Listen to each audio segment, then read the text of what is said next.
세계가 놀란 K-팝. 이건 그냥 콘서트가 아니었어요. 나는 무대 위에서 영혼이 날아가는 걸 봤어요. 2022년 4월, 엠마는 인스타그램에 올린 한 영상으로 하루아침에 20만 팔로워가 늘었습니다. 그 영상은 단 15초. 무대 위에서 울고 있는 엠마의 얼굴과 그 뒤로 쏟아지는 한국 아이돌의 피날레 무대가 담겨 있었죠. 누군가가 내 감정을 이렇게 완벽하게 표현해준 적이 없었어요. 그게 노래로, 춤으로, 표정 하나로 가능하다는 걸 처음 알았어요. 저는 미국 시카고에서 대학을 다니는 엠마라고 해요. 원래 저는 음악엔 관심이 별로 없었어요. 그냥 배경음악처럼 흘려보내거나 친구들이 추천해주는 팝송을 듣는 정도였죠. K-팝. 솔직히 말하면 좀 유치하다고 생각했어요. 애들이 춤추고 노래하는 그런 아이돌 놀이 아니야? 그런 편견이 있었죠. 하지만 어느 날 제 룸메이트가 BTS의 스프링데이 뮤직비디오를 보여줬어요. 너 이 영상 보면 울 수도 있어. 속으로 비웃었죠. 음악 듣고 우는 게 말이 되나 싶어서요. 그런데 그날 저는 울었습니다. 진짜 울었어요. 아무 이유도 없이. 가사를 완전히 이해하지도 못했는데 그 장면 하나하나, 그 눈빛 하나하나가 마치 제 얘기를 해주는 것 같았어요. 그리고 그날 이후 저는 K-팝이라는 우주에 빠지기 시작했습니다. 단순한 취미를 넘어서 이건 저에게 삶의 방향을 바꾸는 사건이었어요. 그래서 저는 결심했어요. 한국에 가야겠다. 이 음악이 태어난 나라를 내 눈으로 직접 보고 싶어. 한국에 간다고? 엠마 너 진짜야? 장난 아니지? 엄마는 처음에 농담인 줄 알았어요. 친구들도 깜짝 놀랐죠. 하지만 저는 진심이었어요. BTS의 스프링데이를 시작으로 세븐틴, 투바투, 뉴진스까지 K-팝은 제 삶의 단순한 음악 그 이상의 의미가 되었거든요. 그래서 저는 대학교에서 교환학생 프로그램을 알아보기 시작했어요. 운 좋게도 한국 서울의 한 대학교에서 교환학생 자리를 얻게 되었고 저는 그렇게 생애 첫 한국행 비행기에 몸을 실었습니다. 한국에 도착한 첫날, 인천공항에서부터 충격이 시작되었어요. 이건 공항이 아니라 미래다. 공항의 규모, 직원들의 친절함, 안내 시스템, 그리고 어디서나 들리는 친숙한 K-팝 음악들. 도착부터 이건 다른 세계야라는 느낌이 들었어요.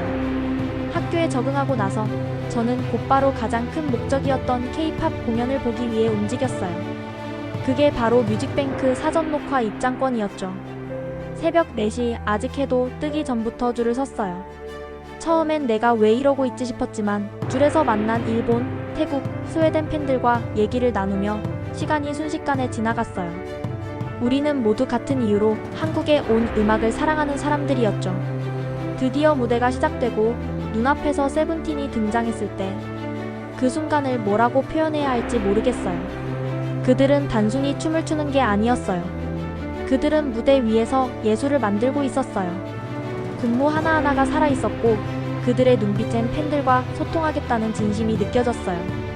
미국에서는 콘서트에서 이런 디테일을 느낀 적이 없었어요. 멤버 한 명 한 명이 팬들과 눈을 맞추고 진심으로 감사를 표현하는 모습이 너무 인상적이었죠. 그리고 그날 밤 제 다이어리에 이렇게 썼습니다.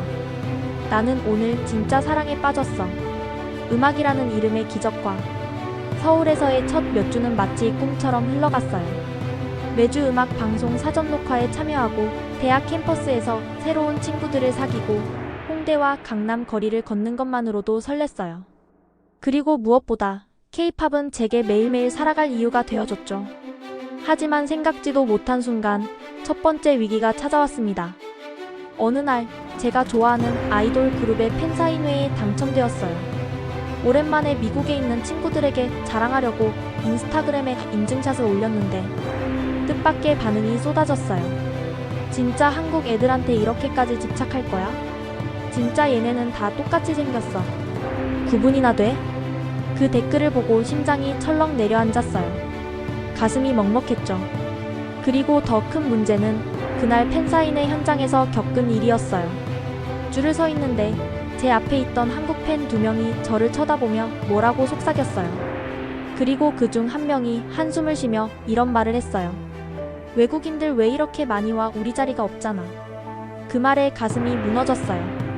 나는 여기 오면 환영받을 줄 알았는데 내가 사랑하는 이 문화가 나를 받아들이지 않는다면? 그날 밤 저는 진심으로 울었어요. 처음으로 내가 잘못 생각한 걸까? 라는 생각이 들었죠. 하지만 며칠 후 학교에서 우연히 만난 친구 지수가 제 이야기를 듣고 깜짝 놀라며 이렇게 말했어요. 엠마, 오해하지 마. 팬들 중에는 자기 자리에 민감한 사람들이 있어서 그렇지, 대부분은 외국 팬들이 이렇게까지 K-팝을 사랑하는 걸 진짜 감동적으로 생각해. 지수는 저를 데리고 자기가 아르바이트하는 K-팝 카페에 데려가 줬어요. 거기엔 한국 팬들과 외국 팬들이 자연스럽게 어울리며 각자 좋아하는 아이돌에 대해 열정적으로 얘기하고 있었죠. 시간이 조금 지나고 놀라운 일이 벌어졌어요. 내 옆에 앉아있는 사람은 내가 3년을 사랑해온 아이돌 그룹의 리더, 태준이었어요. 손이 떨려서 사인지를 제대로 들지도 못했어요.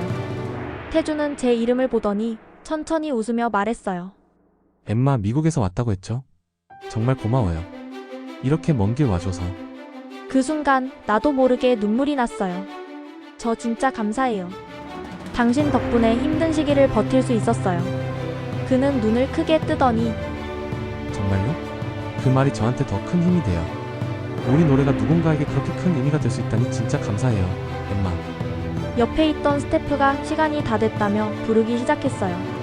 하지만 태준은 마지막으로 제게 영어로 이렇게 말했어요.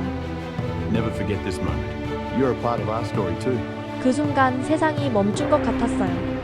단 몇 초였지만 그는 팬이 아닌 한 사람의 인생을 진심으로 바라봐줬어요. 밖으로 나오는 순간 줄을 서 있던 낯선 팬이 저를 부르더니 이렇게 말했어요. 울었죠? 저도 그랬어요. 우리 모두 같은 마음인 것 같아요. 그 말에 다시 눈물이 났어요. 이건 음악을 넘은 마음과 마음이 닿는 순간이야. 한국은 나를 음악으로 초대했고 나는 그 안에서 나 자신을 찾았어요. 서울에서의 마지막 날. 저는 혼자 홍대 레드로드 거리를 걸었어요. 길거리 공연 무대 위에서 한 K-팝 커버 댄스 팀이 춤을 추고 있었고 사람들은 환호하며 박수를 보내고 있었죠. 그 모습이 너무 아름다워서 한참을 멍하니 서서 바라봤습니다. 그리고 문득 제 인생이 얼마나 달라졌는지 깨달았어요. K-팝은 단지 멜로디와 안무가 아닌 공감이었어요. 국경을 넘고 언어를 넘어 감정과 진심을 전달하는 하나의 예술이었죠. 저는 이 음악을 통해 외로움을 이겨냈고 편견을 깼고 수많은 사람들과 마음을 나눌 수 있었어요. 돌아가기 전날 밤 저는 다이어리에 이렇게 썼어요. 이제 나는 더 이상 K-팝을 듣는 사람이 아니라 K-팝과 함께 사는 사람이야. 미국으로 돌아간 이후에도 제 삶은 완전히 바뀌었어요. K-팝을 주제로 한 유튜브 채널을 열었고 한국어도 꾸준히 공부 중입니다. 매일 아침마다 새로 올라온 컴백 무대를 보고 전 세계 팬들과 감상을 나누며 하루를 시작해요. 그리고 지금 저는 새로운 꿈을 꾸고 있어요. 바로 한국에서 살아보는 것. 한국의 문화, 사람들, 그리고 K-팝과 함께하는 삶을 더 가까이에서 경험하고 싶거든요. 저는 이제 K-팝을 소비하는 팬이 아니라 함께 만드는 일원이 되고 싶어요. 그래서 다시 준비 중이에요. 한국으로 돌아갈 그날을. K-팝은 단순한 음악이 아닙니다. 그건 사람의 삶을 그리고 미래를 바꾸는 힘이에요.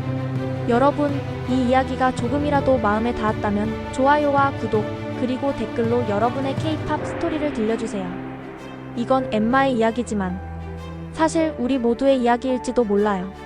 세계가 놀란 대한민국 K의 한방. 대한빔 K.